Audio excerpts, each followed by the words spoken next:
Number 7. Easing down a notch is Lifehouse, a group whose co-founder, Jason Wade, was well-traveled even before his band hit the road. Jason's the son of missionaries, and he lived in California, Hawaii, Japan, Thailand, Singapore, and Hong Kong before he was 12 years old.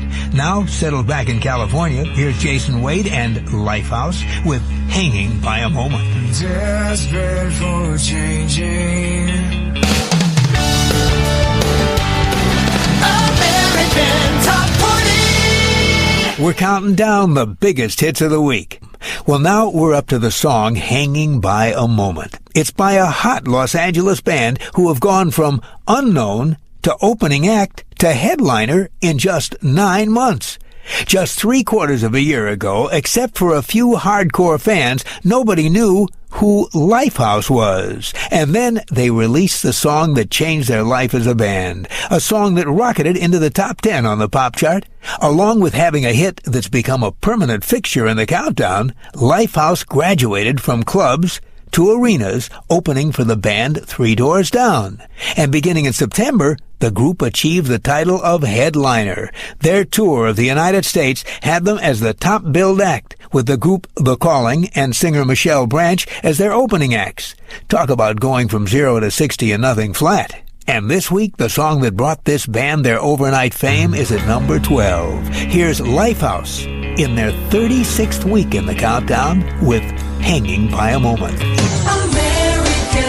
Top 20. Top 20. And that means we're up to the number 1 song in the USA. It's by a band who say they spent nearly a year coming up with the right name. And they're still not sure it's right. Jason Wade, lead singer of Lifehouse, says the band wasn't originally called Lifehouse. Quote, "For a long time we called ourselves Bliss. We were playing a lot of our music in church, and Bliss seemed to fit.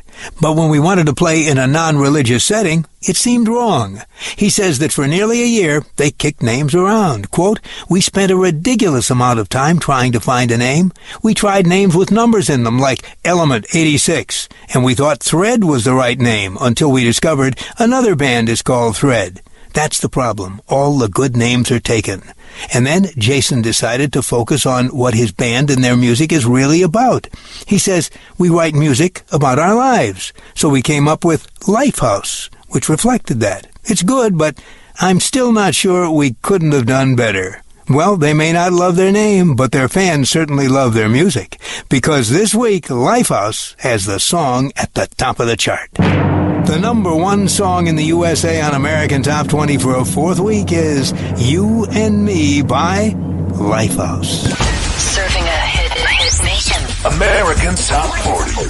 With Ryan Seacrest. Hey, Nate, cue up some Lifehouse, my friend, as I tell this little story. Lifehouse recently headlined the 4th annual Bearcat Live concert. You guys been to that?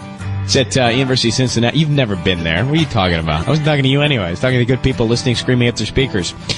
The band Lifehouse performed an 80-minute set. Jason Wade actually shared the inspiration behind 2 of their songs. A Girl He Fell For at 17 and A Friend Who Was Getting Married for the 3rd time. Sounds pretty deep. They opened their encore with this sweet song. It is the 4th most popular song in the USA this week. Lifehouse, You and Me. It's AT40. What day is it? Number 10. Back Up a Notch is a hit by a band that held an open audition when they were looking for a drummer. 2 12-year-olds showed up, as did 20-year-old Rick Wolstenhume. Guess who got the job? Here's Lifehouse and First Time. Rising back up from number 11 to number 10, First Time by Lifehouse. American Top 20.